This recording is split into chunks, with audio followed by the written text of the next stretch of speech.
খুবই অল্প সময় এই নাস্তাটি বানিয়ে নেওয়া যায়।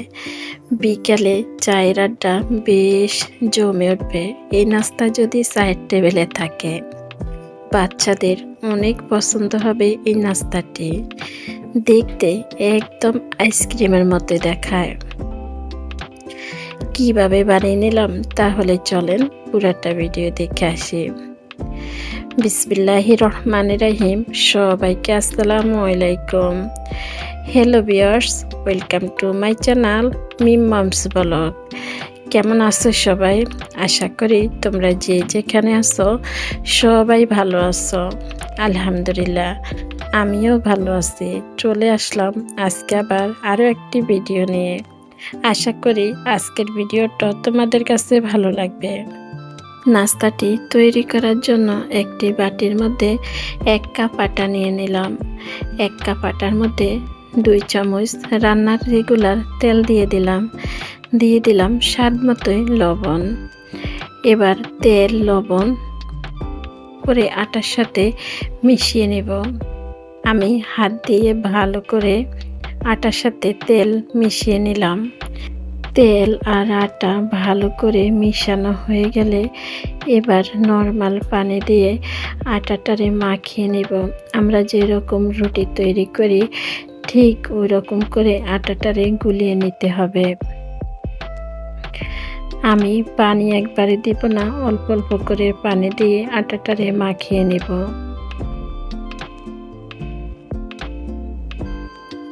আটাটা আমার মাখানো হয়ে গেছে। এবার আমি ঢাকনা দিয়ে ঢেকে রেখে দিব। ঢাকনা দিয়ে ঢেকে রেখে আসলাম। চুলার মধ্যে একটি প্যান বসিয়ে দিয়ে দিব 2 চামচের মতোই তেল। তেলের মধ্যে দিয়ে দিব আস্ত জিরে।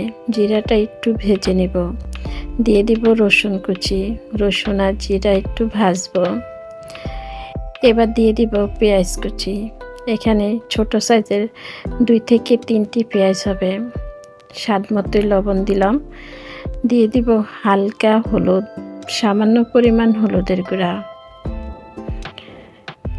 সামান্য করে মরিচের গুঁড়া, দিয়ে দিলাম ধনিয়া গুঁড়া। এখানে আমি জিরা গুঁড়া দিলাম না, যত আমি আস্ত জিরা দিলাম। এবার দিয়ে দিব কাঁচামরিচ। এখানে ঝালের পরিমাণটা বেশি দিতে পারেন, খেতে কিন্তু ভালো লাগবে। কাঁচামরিচ দেওয়ার পরে এখানে একটি পেঁয়াজ কলি, একটাই পাতা আমি কুচি করে নিলাম। এবার একটি পেঁয়াজ পাতা দিয়ে দিলাম। এবার স্বাদের জন্য দিতে পারেন ম্যাগি মশলা। আমি একটা ম্যাগি মশলা দিয়ে দিলাম। এবার সবগুলি একটু ভেজে নিতে হবে। এবার দিয়ে দিব আলু সিদ্ধ। আলুগুলো আমি আগে থেকে সিদ্ধ করে রাখলাম। এবার আলু সিদ্ধটা দিয়ে মশলার সাথে ভালো করে মিশিয়ে নিতে হবে। আলুগুলা এরকম একটু চাকা চাকা করে আমি ভেঙে নিলাম। এবার হাতাটা দিয়ে আলুগুলা মশলার সাথে ভালো করে মিশিয়ে চুলার আঁচটা বাড়িয়ে রেখে 2 থেকে 3 মিনিট পর্যন্ত একটু ভেজে নিব। আলুটা আমার ভাজা হয়ে গেছে। এবার নামিয়ে নেব।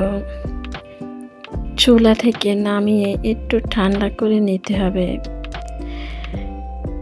এবার আমি যে আটা মাখিয়ে রাখলাম, এবার আটাগুলা হাত দিয়ে আর একটু মথে নেব।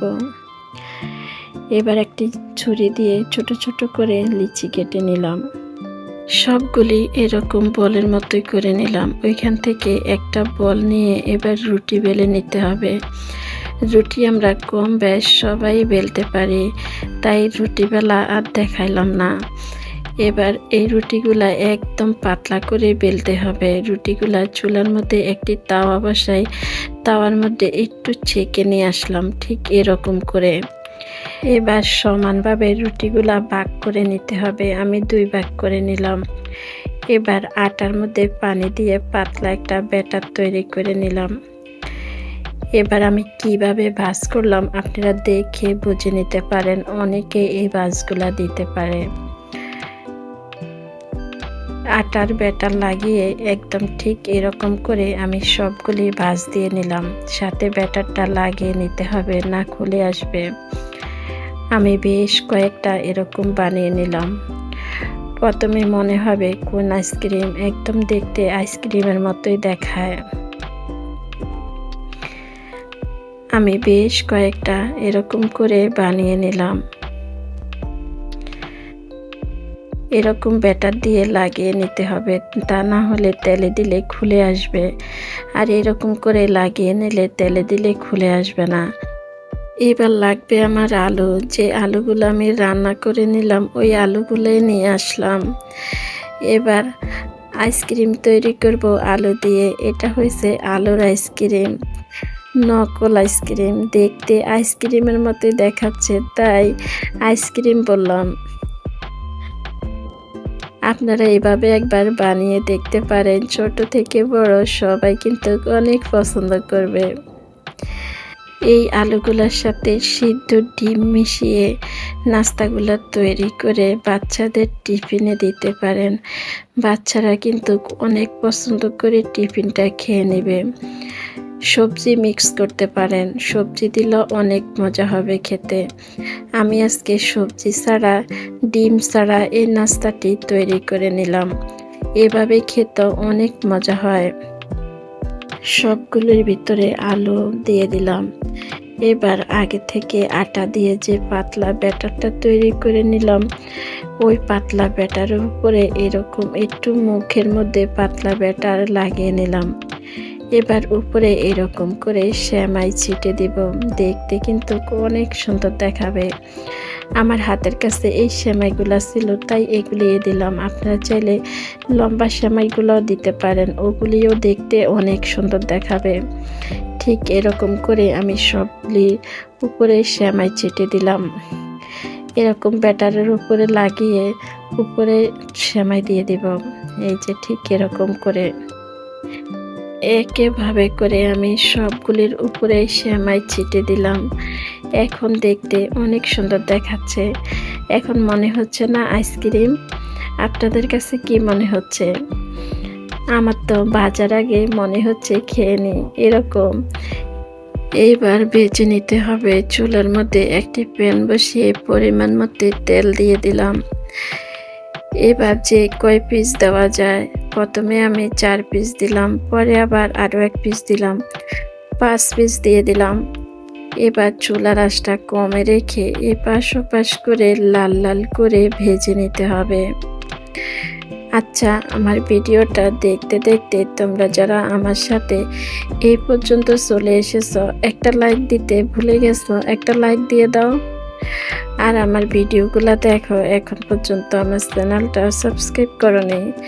তোমরা চাইলে আমার চ্যানেলটা সাবস্ক্রাইব করে রাখতে পারো। আর আমি যখন যে ভিডিও ছাড়বো তোমাদের কাছে নোটিফিকেশন চলে যাবে। তোমরা তোমাদের সময় সুযোগ বুঝে আমার ভিডিও দেখে দিতে পারো। আর তোমরা যারা এই কাজ করেছো তোমাদেরকে জানাচ্ছি অসংখ্য অসংখ্য ধন্যবাদ। এইভাবে আমাকে প্রতিনিয়ত সাপোর্ট করার জন্য, এইভাবে আমার পাশে থাকার জন্য। খুবই সুন্দর দেখাচ্ছে, মাশাআল্লাহ। কালারটা কিন্তু খুবই সুন্দর আসছে। একই তেলের মধ্যে যেগুলি রয়ে গেছে এবার ওগুলিও আমি ভেজে নেব কম আছে।